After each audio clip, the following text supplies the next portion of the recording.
Voilà le thème de ce matin qui va s'afficher peut-être, que j'avais à cœur de partager avec vous depuis quelque temps. C'est l'argent, bénédiction ou malédiction. Et mon premier point sera: l'argent est un mauvais maître. Et on va le lire dans 1 Timothée, chapitre 6, verset 9. 1 Timothée, chapitre 6, verset 9. Dans la version Semeur, ceux qui veulent à tout prix s'enrichir s'exposent eux-mêmes à la tentation et tombent dans le piège de nombreux désirs insensés et pernicieux qui précipitent les hommes dans la ruine et la perdition, car l'amour de l'argent est racine de toutes sortes de maux. Pour s'y être abandonnés, certains se sont égarés très loin de la foi et se sont infligés beaucoup de tourments. Ceux donc qui veulent à tout prix s'enrichir. 2 Timothée, chapitre 3, verset 1er, dans la version Semeur également. Sache bien que dans la période finale de l'histoire, les temps seront difficiles. Les hommes seront égoïstes, avides d'argent, vantards et prétentieux. Ils parleront de Dieu d'une manière injurieuse et n'auront pas d'égard pour leurs parents. Ils seront ingrats, dépourvus de respect pour ce qui est sacré, etc., etc. Sache donc que dans la période finale de l'histoire, les hommes, entre autres, seront avides d'argent. Bien sûr, nous avons besoin d'argent pour vivre, c'est évident, mais tout dépend de notre rapport à l'argent. Être riche n'est pas un péché, mais tout dépend comment nous le sommes. Et il n'y a aucune vertu non plus à être pauvre. Mais il faut le reconnaître, dans l'amour de l'argent, un enjeu spirituel. Si l'argent est notre maître, Dieu ne le sera pas. Et la séduction des richesses est une puissance spirituelle. Ce monde nous fait miroiter que le bonheur est dans la satisfaction de tous nos désirs, créer de nouveaux désirs qu'il faut absolument satisfaire, et nous sommes parfois prisonniers de cet esprit du monde. Et je pourrais ajouter que la nouvelle religion mondiale a 2 mots d'ordre: consommer et satisfaire tous nos désirs. Il faut donc toute la puissance de Dieu pour être arraché à ce pouvoir de l'argent qui domine dans ce monde, et pour cela nous avons besoin de la puissance de Christ. Mon deuxième point sera: l'argent, par conséquent, doit devenir un serviteur. L'argent doit devenir un serviteur et cesser d'être un maître dans nos vies pour répondre à nos besoins. Tout d'abord, comme on en a entendu le témoignage tout à l'heure, quand nous nous convertissons, nos désirs changent. Et c'est vrai que nous n'utilisons pas l'argent de la même manière qu'auparavant. Certaines addictions, par exemple, peut-être ne s'imposent plus, même certainement ne s'imposent plus. Et nous acceptons que Dieu lui-même ait un droit de regard sur la manière dont nous dépensons notre argent. Avant, nous faisions avec notre argent tout ce que nous voulions, tout ce qui nous plaisait. Ce n'était pas forcément mauvais en soi, mais lorsque nous nous convertissons, alors nous acceptons que Dieu ait un regard sur la manière dont nous dépensons notre argent, et surtout en ce que certaines addictions ne sont plus nécessaires, mais qu'au contraire Dieu permette que nous puissions le glorifier avec nos biens. Et c'est sous cet aspect que nous puissions glorifier Dieu avec nos biens, nos richesses si nous en avons, que j'aimerais orienter mon message ce matin. Seul Dieu peut faire que non seulement nos besoins soient pourvus, mais également que nous puissions utiliser nos richesses ou simplement ce que nous avons à notre disposition pour sa gloire. Le livre des Proverbes, chapitre 11, verset 24, nous dit « Tel qui donne libéralement devient plus riche, et tel qui épargne à l'excès ne fait que s'appauvrir. L'âme bienfaisante sera rassasiée, et celui qui arrose sera lui-même arrosé. » Par conséquent, les principes de Dieu sont exactement le contraire de ceux du monde. Dans le monde, dans notre société, pour s'enrichir, pour devenir plus riche, bien sûr qu'il faut économiser. Et ce n'est pas un péché, ce n'est pas interdit d'économiser. Mais la parole de Dieu nous montre que si nous donnons libéralement selon le Seigneur, alors au lieu de nous appauvrir, nous devenons plus riches par la grâce de Dieu. Et cela n'est possible que si nous plaçons notre foi dans le Seigneur, puisque, j'allais dire, dans ce monde, si nous donnons, si nous nous séparons de quelques biens, eh bien nous ne pouvons que nous appauvrir. Mais dans la foi dans le Seigneur, Dieu nous dit que si nous partageons, si nous donnons, c'est ainsi que nous pouvons devenir plus riches. C'est ce que n'a pas mis en pratique dans l'Ancien Testament Nabal, qui, lorsque David est venu à sa rencontre pour lui demander quelque nourriture, alors qu'il était poursuivi par Saül, et que Nabal avait beaucoup de richesses, il a répondu à David, « Qui es-tu et pourquoi partagerais-je mon argent ? Mon argent est à moi, je l'ai gagné, je le garde.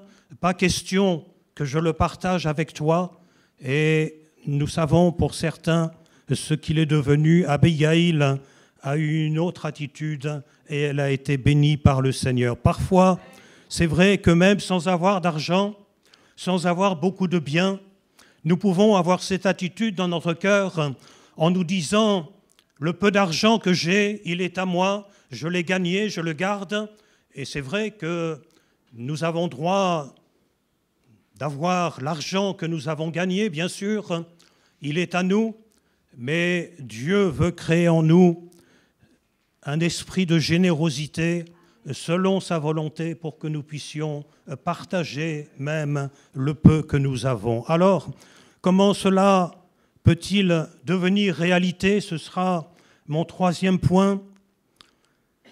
Comment pouvons-nous faire en sorte que la parole de Dieu ait de l'impact dans notre cœur? Eh bien, je dirais déjà que nous avons affaire à un Dieu généreux. Dieu lui-même est un Dieu généreux. La nature nous enseigne que Dieu est un Dieu généreux. Il n'est qu'à voir les arbres fruitiers, pommiers, poiriers. Est-ce qu'il n'y a qu'une seule pomme, une seule poire sur un arbre fruitier? Pas du tout. Dieu a été généreux. Il a pourvu, du moins quand l'arbre est en bonne santé, il a pourvu à des centaines de fruits sur les arbres que nous pouvons parfois posséder. Les étoiles, Dieu n'a pas été non plus avare d'étoiles dans le firmament, mais au contraire, celui qui s'aviserait à vouloir les compter, je pense qu'il aurait déjà du mal à le faire. Donc, la parole de Dieu est celle qui vraiment peut stimuler notre foi. Dieu est un Dieu généreux, mais la parole de Dieu stimule notre foi. Dans 2 Corinthiens, chapitre 9, verset 8, la version Semeur, voici ce que nous dit le Seigneur. Dieu a aussi le pouvoir de vous combler de toutes sortes de bienfaits. Bon, bien sûr, les bienfaits, ce ne sont pas forcément que les richesses. Ça peut être aussi l'amour que nous partageons, ça peut être la bienveillance, ça peut être le don de nous-mêmes pour les autres, comme Christ l'a fait lui-même. Mais c'est aussi ce que nous possédons, ce que nous avons pour vivre. Dieu a aussi donc le pouvoir de vous combler de toutes sortes de bienfaits. Ainsi, vous aurez en tout temps et en toutes choses tous ceux dont vous avez besoin, et il vous restera encore du superflu pour toutes sortes d'œuvres bonnes. Par conséquent, nous nous rendons compte déjà que si Dieu pourvoit à nos besoins, et il veut pourvoir à nos besoins, il a le pouvoir de pourvoir à nos besoins, c'est non seulement pour que tous nos besoins soient satisfaits, comme nous l'avons lu, mais c'est aussi pour que, si possible, il nous reste du superflu pour aider un frère, une sœur, pour aider l'œuvre de Dieu, pour faire du bien à ceux qui nous entourent selon la volonté de Dieu. Philippiens, chapitre 4, verset 19. Aussi, mon Dieu subviendra pleinement à tous vos besoins. Il le fera selon sa glorieuse richesse qui se manifeste en Jésus-Christ. Et c'est ce que nous a dit Jennifer tout à l'heure.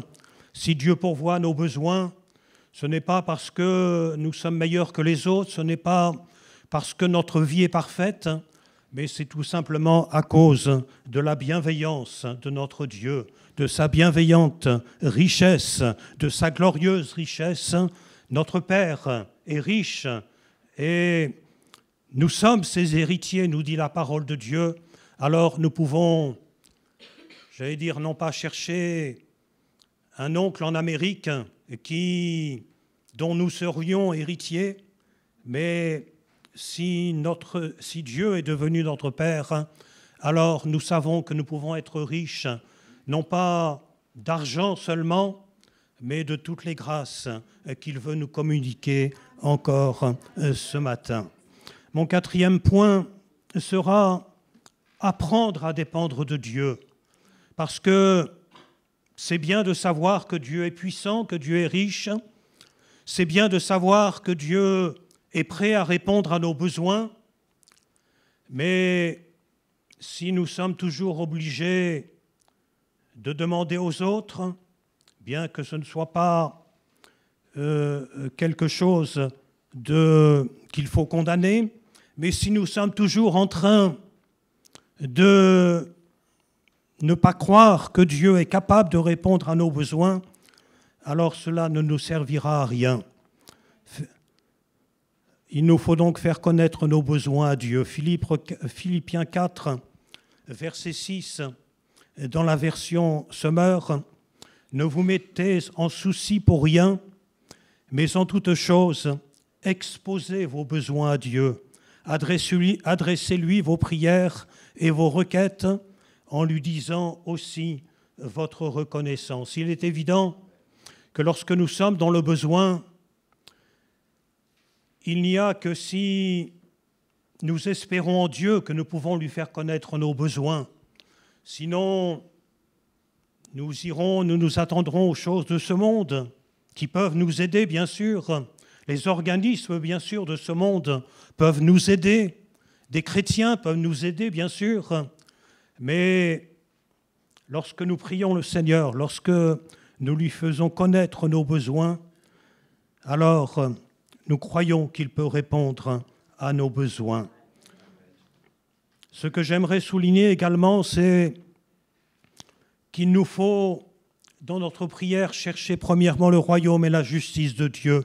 Matthieu, chapitre 6, verset 33, nous dit, toujours dans cette version Semeur, « Faites donc du royaume de Dieu et de ce qui est juste à ses yeux votre préoccupation première, et toutes ces choses vous seront données en plus. » Par conséquent, si notre préoccupation première, c'est non que Dieu pourvoie à nos besoins, c'est non que nous ayons plus d'argent, mais si notre préoccupation première, c'est de servir Dieu, c'est d'être reconnaissant à Dieu pour ce qu'il nous donne, c'est de nous servir également de ce que nous avons pour glorifier le Seigneur, alors il ne manquera pas de répondre à nos besoins. J'aimerais noter également que donner montre que nous faisons confiance à Dieu. Dans 2 Corinthiens, chapitre 9, verset 6, version Semeur, il nous est dit « Rappelez-vous, semence parcimonieuse, maigre récolte, semence généreuse, moisson abondante, que chacun donne ce qu'il aura décidé en son cœur, sans regret ni contrainte, car Dieu aime celui qui donne avec joie. » Dieu, bien sûr, ne nous demande pas de devenir pauvres pour soulager les autres, mais le don n'a de sens que si nous plaçons notre confiance en Dieu. Sinon, nous aurons alors de l'amertume dans notre cœur. Il n'y a que si Dieu est notre Père que le don prend son sens. Il n'y a que si nous mettons notre confiance en Dieu que le don prend tout son sens, parce que nous croyons qu'il veille sur nous, qu'il prend soin de nous, qu'il nous relève et qu'il ne nous abandonne pas.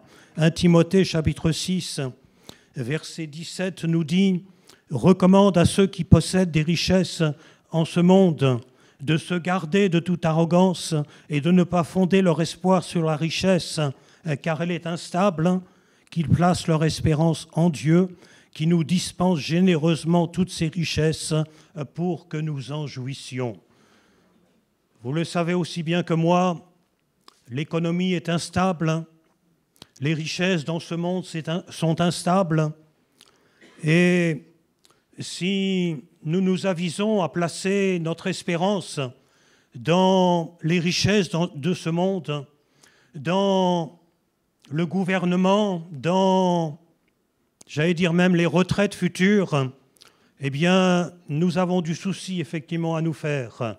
Mais si, en tant que chrétiens, nous plaçons notre confiance en Dieu, alors nous savons que Dieu est capable de dispenser généreusement toutes ces richesses pour que nous en jouissions et que nous puissions lui en rendre grâce. L'Apocalypse, mais nous n'allons pas le lire, chapitre 18, nous montre qu'effectivement, un jour, dans les derniers temps, l'économie s'écroulera et que tous ceux qui auront placé leur espérance dans les richesses, dans les choses de ce monde, eh bien, n'auront que leurs yeux pour pleurer. Mais je voudrais ajouter simplement que ce n'est pas mon argent que Dieu veut, mais mon cœur. Nous allons le lire dans 2 Corinthiens, chapitre 8, verset 3, dans la version seconde.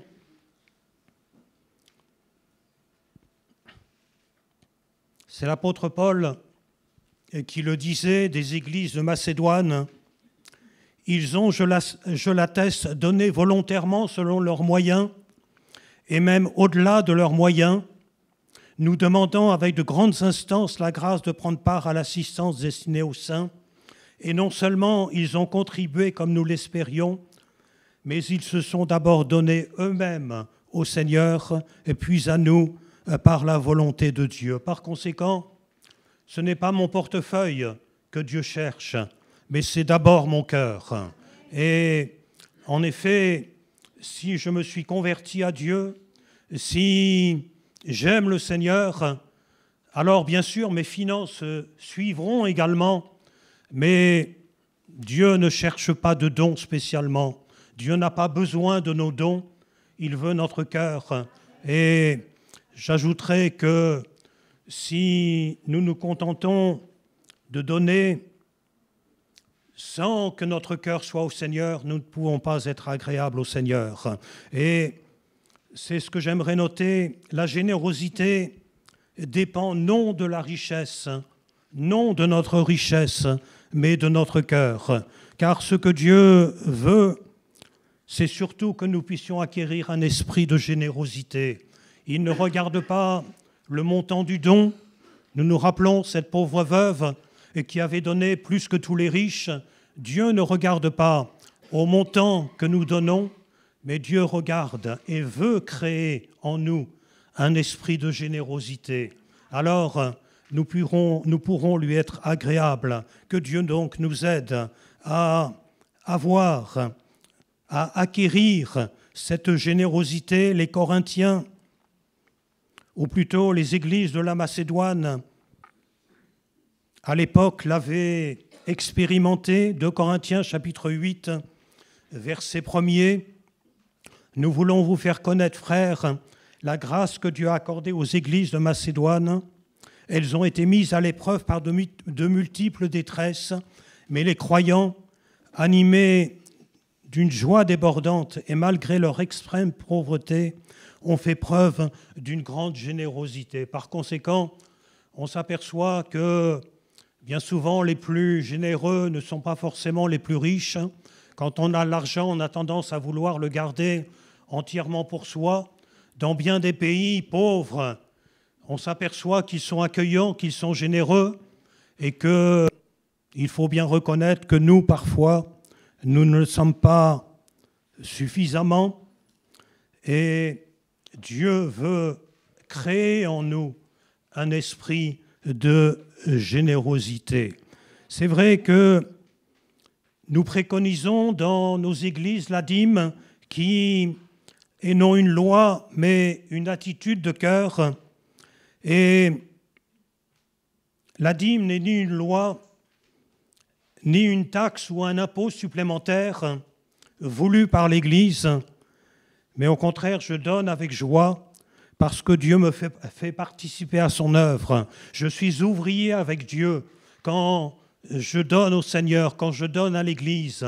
Je ne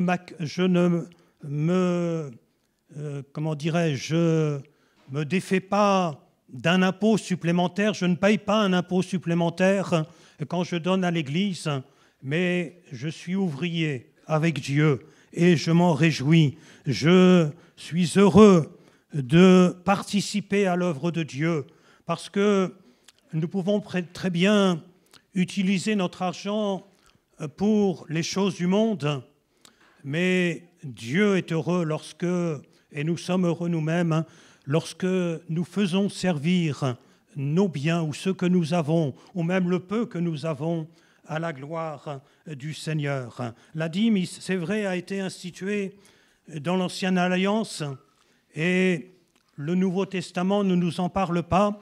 Elle était instituée pour pourvoir aux besoins de ceux qui officiaient dans le temple à l'époque.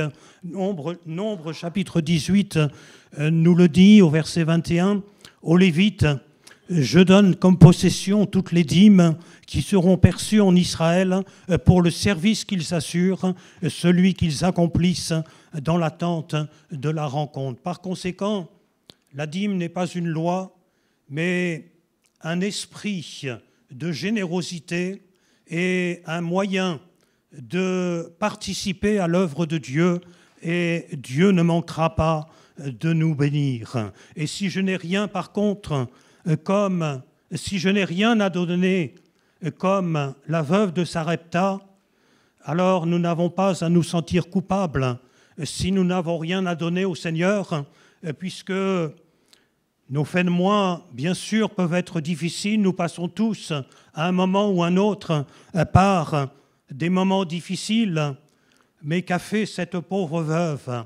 Eh bien, elle a accepté avec le peu qu'elle avait de vouloir de tout son cœur nourrir Élie avec ce qu'elle avait, et Dieu n'a pas manqué de multiplier la bénédiction. 1 Roi, chapitre 17, verset 13, Élie reprit, « Sois sans crainte, rentre, fais ce que tu as dit, seulement prépare-moi d'abord avec ce que tu as, une petite miche de pain et apporte-la-moi, ensuite tu en feras pour toi et pour ton fils. Et le verset 15, la femme partit et fit ce qu'Élie lui avait demandé.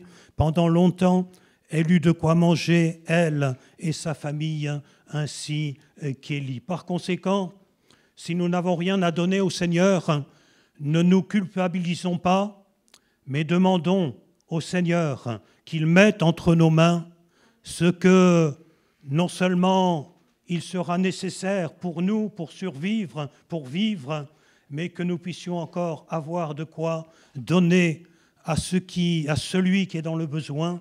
Et là, c'est le cas d'Élie qui a été nourri par cette pauvre veuve qui n'avait rien. J'aimerais noter aussi que Dieu n'exige pas d'argent en échange de sa bénédiction. La bénédiction de Dieu est gratuite et Dieu n'exigera jamais de l'argent en échange du salut. Matthieu 10, verset 8 nous dit « Guérissez les malades, ressuscitez les morts, rendez purs les lépreux, expulsez les démons.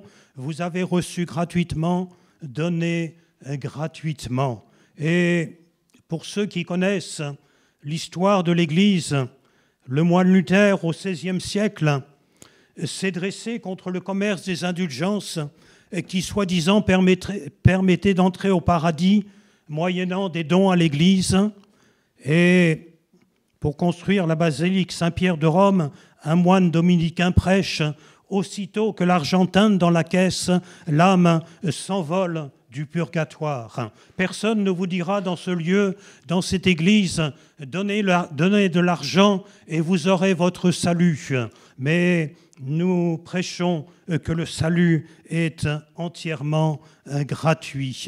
Par conséquent, Dieu ne nous promet pas de devenir riches, mais il promet de ne pas nous abandonner. Et je dirais que c'est là le principal. L'apôtre Paul est passé par bien des difficultés. Il nous est dit qu'il savait vivre dans le dénuement, qu'il savait vivre dans l'abondance, que c'était le secret qu'il avait appris en dépendant non des circonstances, mais de Dieu.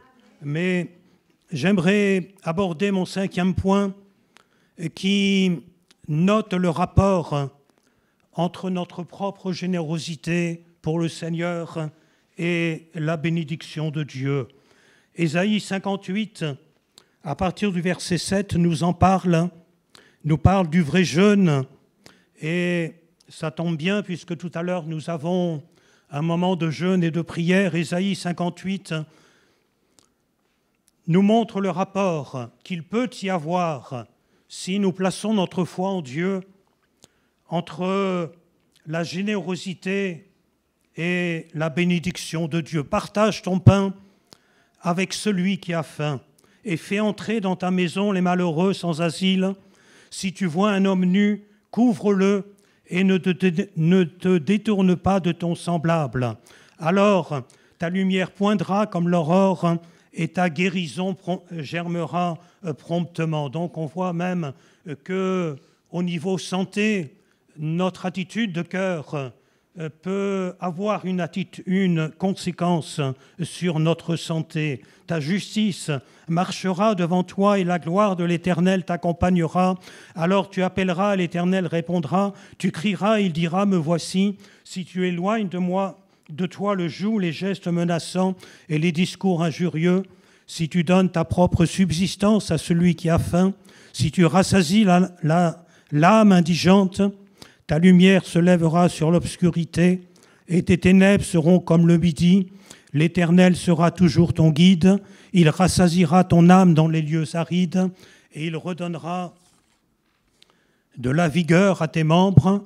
Tu seras comme un jardin arrosé, comme une source dont les eaux ne tarissent pas. Par conséquent, avec cette attitude de cœur que Dieu veut nous donner, nous ne craindrons pas l'avenir, même si l'avenir est sombre, même si l'économie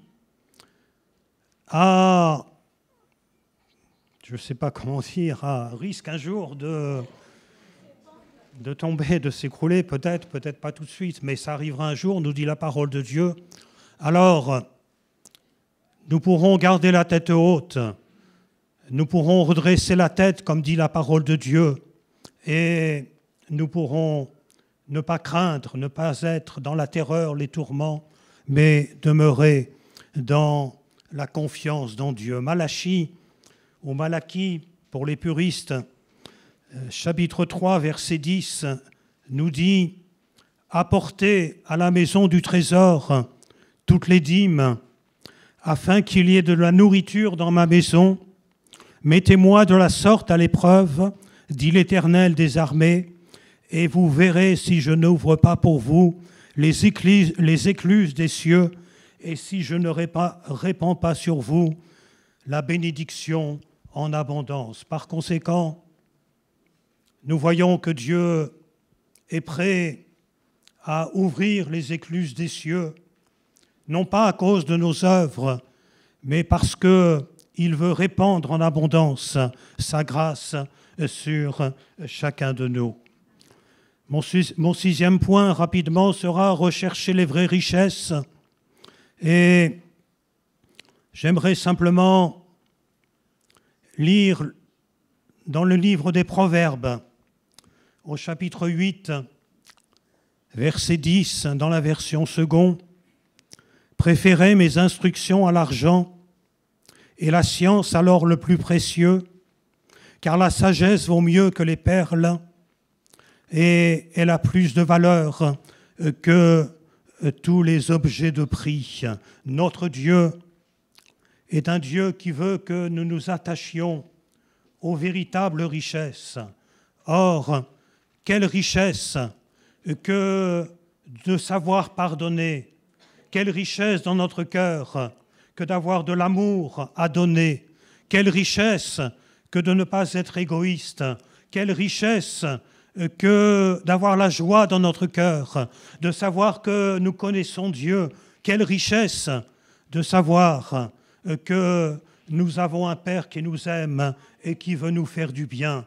À côté de cela, un portefeuille bien rempli n'est rien si nous connaissons que notre Dieu est un bon Père céleste.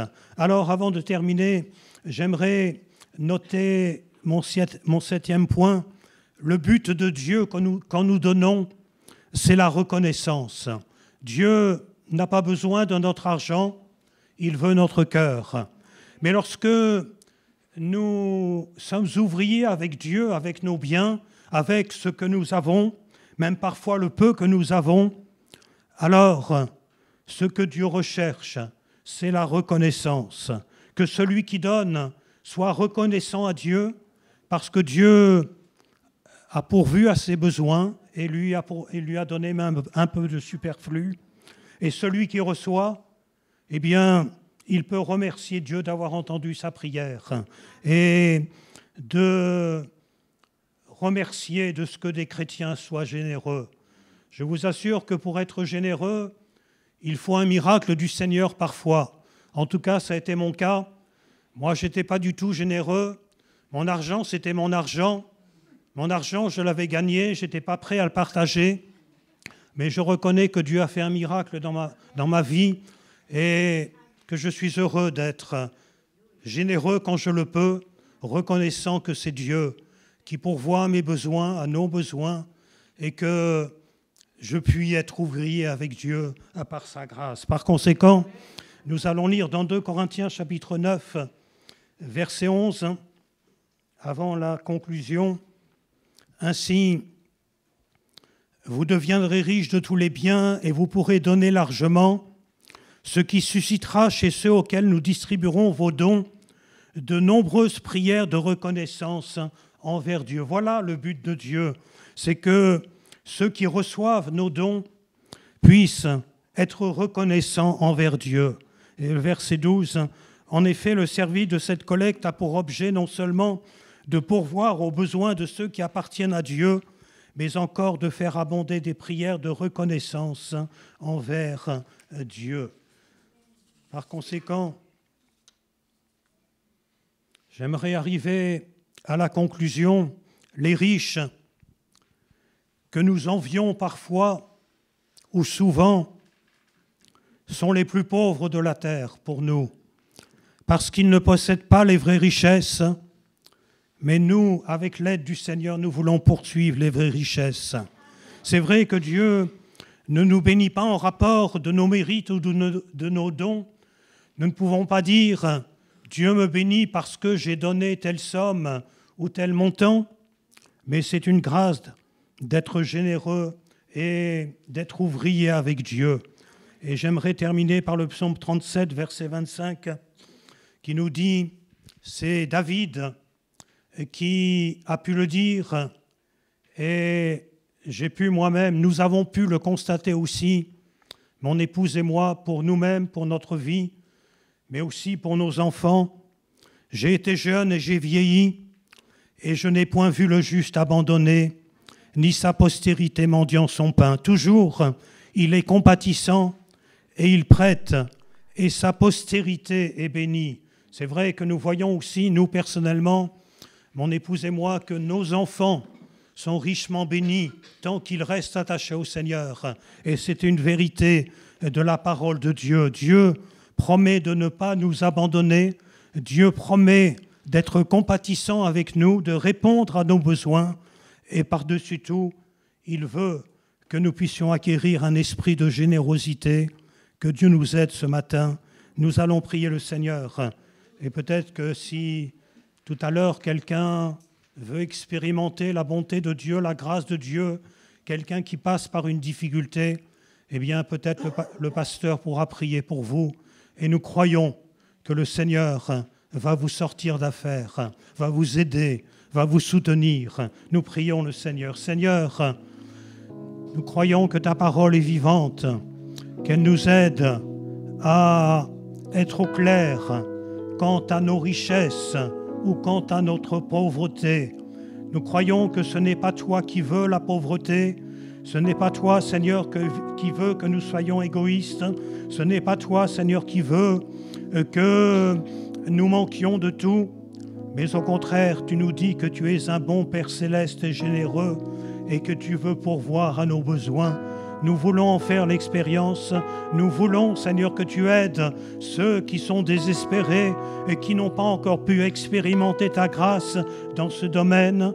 Nous te prions qu'ils puissent l'expérimenter maintenant. Nous t'en remercions, notre Dieu. Amen.